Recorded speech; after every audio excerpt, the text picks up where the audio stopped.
So the worship team has been holding back on that song for the first few weeks of Lent, but there is not a more perfect song to describe how we're spending these weeks leading up to Holy Week and Easter. We have been coming to Jesus in the footsteps of those who came to Jesus for so many different reasons and with so many different intents. And my hope is that in their stories, you are finding your stories and the stories of those you know and those you love. Today, we're going to consider a story that is only told to us in the Gospel of Luke. This is Luke 17, verses 11 to 19.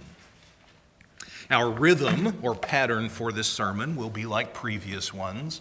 First, we're just going to make our way through the text, and then we're going to back away and reflect together. So beginning in verse 11. On the way to Jerusalem, Jesus was going through the region between Samaria and Galilee. As he entered a village, 10 lepers approached him. Keeping their distance, they called out, saying, "Jesus, Master, have mercy on us." So in the New Testament era, the land that you and I now know as Israel was split into three parts. There were two Jewish provinces, Galilee to the north, Judea to the south around Jerusalem, and in the middle was a place called Samaria, where no Jews ever went. There was great antipathy and distrust between the Samaritans and the Jews, the reason for which goes back into the Old Testament. The Jews felt like the Samaritans had stolen their land. I used to say that Samaritans were felt about by Jews the way that maybe a Native American might feel about what white Americans have done to them. But I'll give you a better analogy that is front and center in the news and on our hearts right now. Jews felt about Samaritans the way that Ukrainians are going to feel about Russians for the forthcoming decades. Enough said.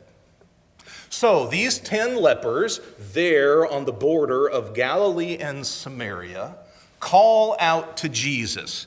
What you need to know is that they were doing what the Old Testament law required of them. Here, please, Leviticus chapter 13, verses 45 and 46. The person who has leprosy shall wear torn clothes and let the hair of his head be disheveled. And he shall cover his upper lip and cry out, "Unclean, unclean." He shall remain unclean as long as he has the disease, for yes, he is unclean. He shall live alone. His dwelling shall be outside of the camp. Now, there are probably hygienic reasons, public health reasons why this is in the Old Testament, but can you imagine the psychological effect on somebody to get a lethal disease and then they have to do that?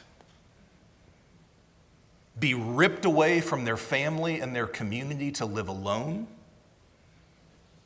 To call out every time they see someone, "Stay away, I'm unclean and contagious." They even, for good measure, have to wear torn clothes and look disheveled, as if we didn't get the point that they had leprosy.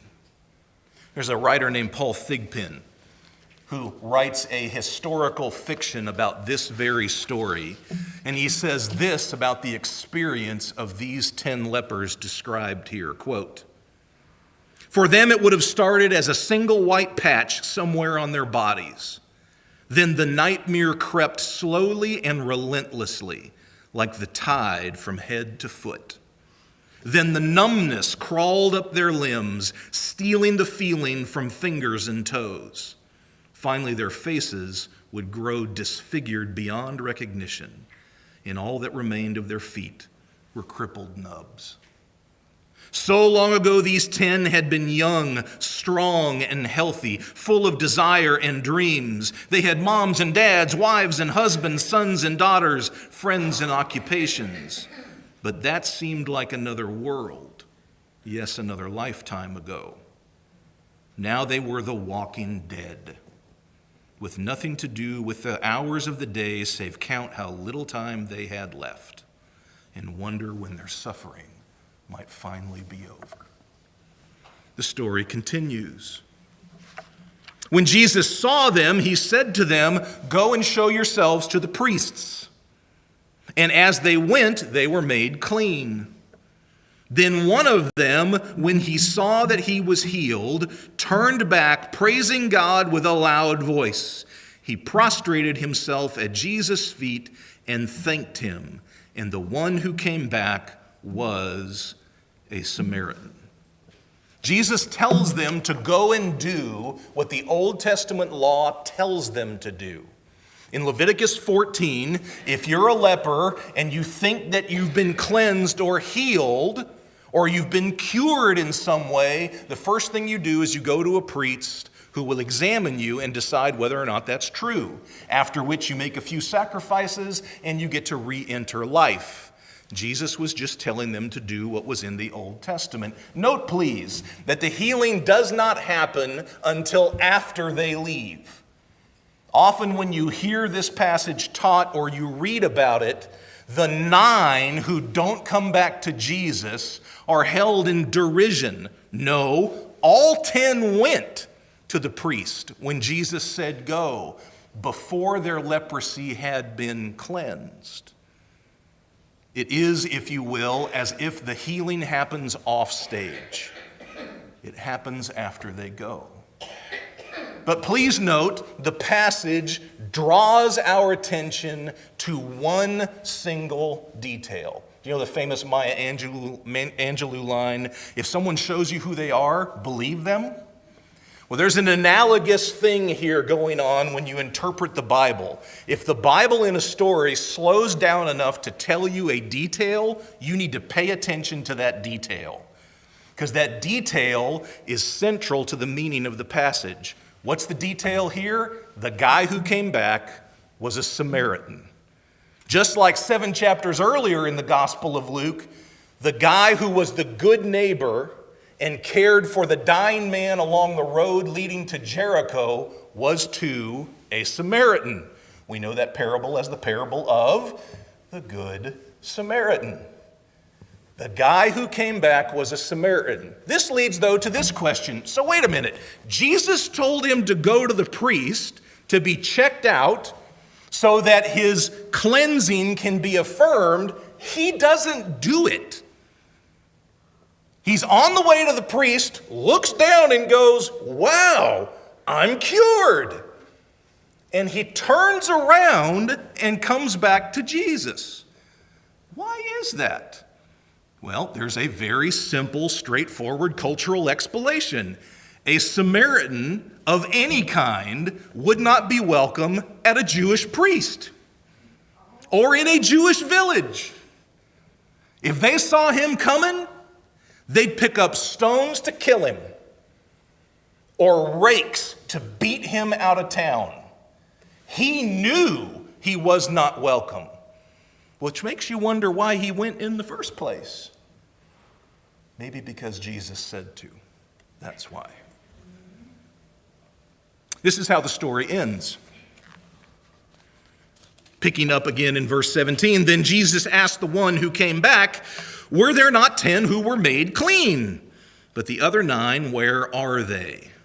Did no one return and give praise to God except this foreigner?" Then Jesus said to the Samaritan, "Get up and go on your way. Your faith has saved you," which can also be translated, "Your faith has made you well," or whole. So why did the 9 not come back? They were excited, overjoyed at a miracle that they never expected.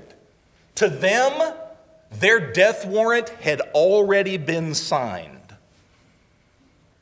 And then something spectacular Supernatural happens, and they're cleansed. And they are so happy to go to the priest and be declared cured. And they're so happy to run home and to see their mom and their dad and their wives and their kids. They're so happy to be back in their village, in their community. They're so glad to reintegrate into life that they forget to say thanks.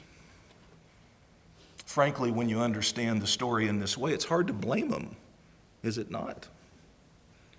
Please note as well, there are two healings in this text. Or there is a two-stage healing in this text. There is a healing that happens to all 10 that is purely physical. It is, if you will, skin deep.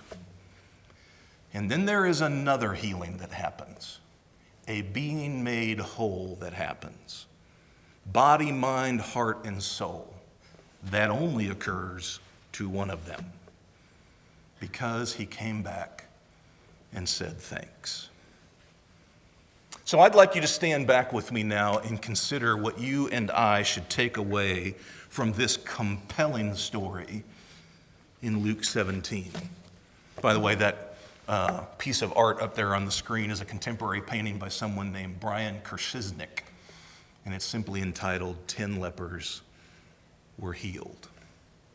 Well, often when you hear this text taught, we move straight ahead to the notion of being grateful, and we're going to get there. But remember, that is not the detail that the text tells us to pay attention to.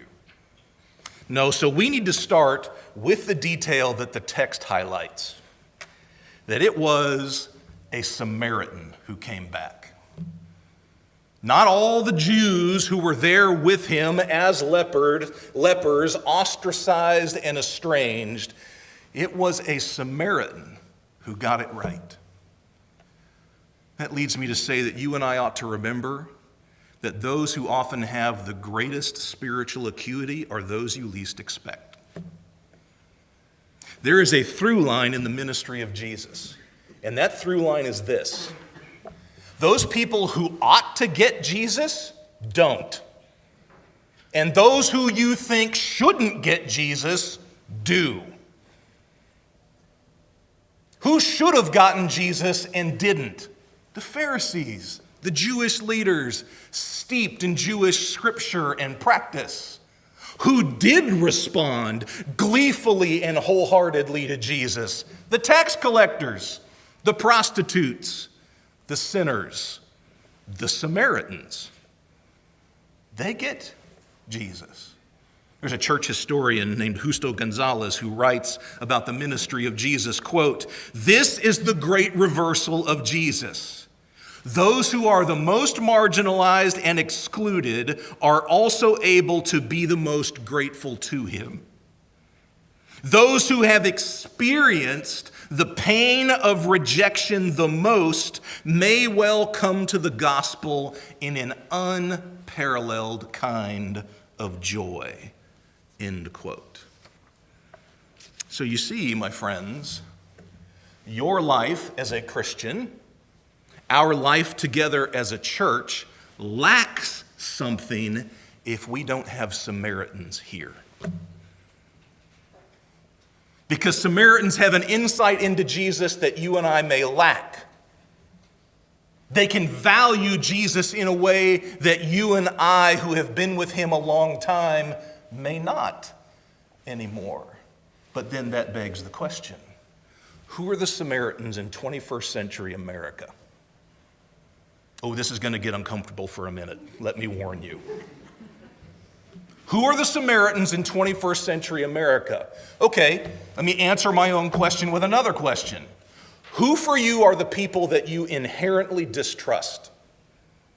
Who are the people for you that you inherently disdain or diminish? Those are your Samaritans. And it will vary from person to person in the room. For some of you who have bought hook, line, and sinker into the political insanity and polarization of our culture, if you're a Democrat, your Samaritan is a Republican. If you're a Republican, your Samaritan is a Democrat. Given the long history of America, you know who else Samaritans are if you're white? People who aren't. And often that distrust goes the other direction. If you're suburban, if you're able to pay your bills on time, if you live in the upper middle class and above, you know who your Samaritan is? Someone who doesn't have that life and lives in the part of town that you wouldn't live in, who sends their kids to schools that you wouldn't, who lives in an apartment that they rent and don't own. Those are our Samaritans. And do not miss that Samaritans always responded quickest and best to Jesus. And our lives and our churches are lacking something if those Samaritans aren't here. It is time for churches like ours and others that are predominantly one color, who live predominantly in one area, to diversify and realize that there is real grace and truth and power in being that kind of church where Samaritans are not just welcome, but we tell Samaritans, we have something to learn from you. You don't just have something to learn from us. It was a Samaritan that came back. Let this forever change your view of who should be your friends, where your time should go, whether or not the people that you spend the most time with look like you and live where you do, or whether or not our church should actively seek out intentional partnerships with groups and with people that are not like us, and we do it because we are simply trying to model and live by the example of Jesus himself. That's all. It was a Samaritan who came back. But of course, that Samaritan came back for a reason. That Samaritan came back to say thank you. It seems as if, in this story, the two easiest words for us to forget or leapfrog in the spiritual life are the words, thank you. And I understand why those other 9 lepers did not come back. They were excited and overjoyed. Their mind was full of what their life would again be and the celebration to ensue. I get it. I bet you feel that too. But I also understand that my life and your life often looks that way too. We spend our lives busy, rushing about, often doing good things. We want to have a date night with our spouse. We want to be at our kids' function. We want to serve. We want to minister. We want to give to our community, and on and on and on the list goes. These are good things. But never let them get in the way of you remembering that first and foremost, what you should do is say thank you. Because all of it, every hour of your life, everything you have, every ounce of love you've been given, all the patience you've been shown, the forgiveness that God has heaped upon you, it is all from Him, and your life is nothing without Him. Don't forget first to say thank you. Psychologist Robert Holden says, quote, "The real gift of gratitude is that the more thankful you become, the more present in your own life you are." See, if I slow down long enough to say thank you to God for what's happened recently, what it does is causes me to pay attention. And I notice things that if I had just been rushing through the last 24 hours, I would not have seen. Being grateful makes me present in my own life. So tomorrow in the weekly email that goes out, I'm going to ask you, along with me, to spend a week saying thank you every single day. Sometime in the evening between this Sunday and next Sunday, I would like you to spend just a few moments reviewing the last 24 hours of your day and writing down on a piece of paper, a single piece of paper or several, all the things that you're thankful for that particular day. And then when you get up the next day, do it again at the end of the day. And when you get up the next day, do it again at the end of the day. And you're going to be amazed by the time you hit next Saturday how much you have in your life to be grateful for. It's going to be overwhelming. And then ask yourself, how much of that would you have missed had you not taken the time to do it? And by the way, over and over again, medical studies have shown us that if you do this for a week, you know what's going to happen to you? At the end of the week, you're going to be happier. You're going to feel more positive emotions. You're going to feel more attached to the people you love in your life. You're going to feel like you can handle the adversity in your life better. And oh yeah, by the way, your blood pressure may lower. You're welcome. The two easiest words in the spiritual life to forget are thank you. Martin Luther, the great reformer, said that there is no greater picture of worship in the entire Bible than this one guy who comes back and proclaims with a loud voice and falls prostrate at Jesus' feet simply to say, thank you. When was the last time, I'm going to ask you something I asked myself this week when I got this ready. When was the last time I was loud with my gratitude? When was the last time that I fell on my face spontaneously in prayer because I was so grateful to God? I can't remember. Can you? And don't miss, right? There are two healings, a two-stage healing in this text. All 9 were cured of leprosy. Only one was made whole. This is the power of gratitude in my life and yours. If you will be intentional about it, if you will not forget to do it before you get into everything else in your life, it has the power, Luke's words, to save you, to make you well, to make you whole. Oh, who doesn't want that? I thought as I was preparing this service today, there's really only one way to end this message, and that is for you and I to fill the air with a whole lot of thanks. So what we're going to do today is we are going to pray together through what's called a litany of thanksgiving. What's a litany? It's a big, long list.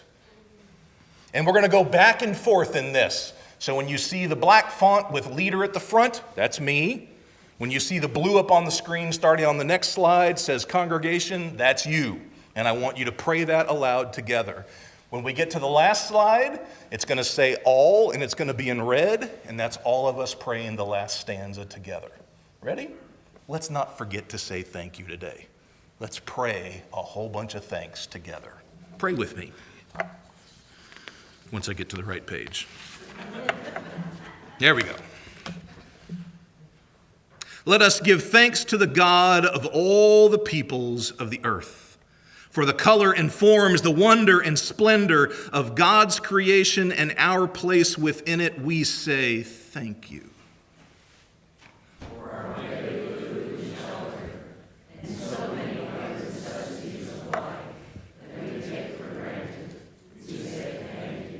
For our human minds and hearts with all their insight, imagination, and passion, which help us be your image and likeness in the world, we say, thank you.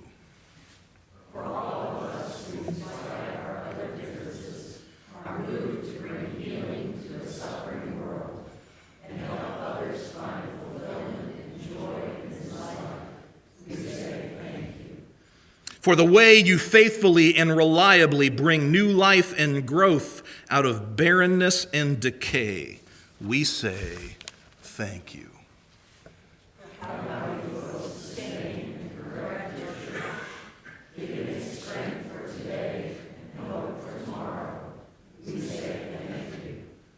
For all our Christian brothers and sisters in whose lives we see goodness, kindness, gentleness, patience, humility, and every other fruit of your Spirit, we say, thank you. And for your tireless, enduring mercy, embodied and made clear in the person of Jesus, more important to us than the air we breathe and our one true constant in this life, we say thank you. Amen.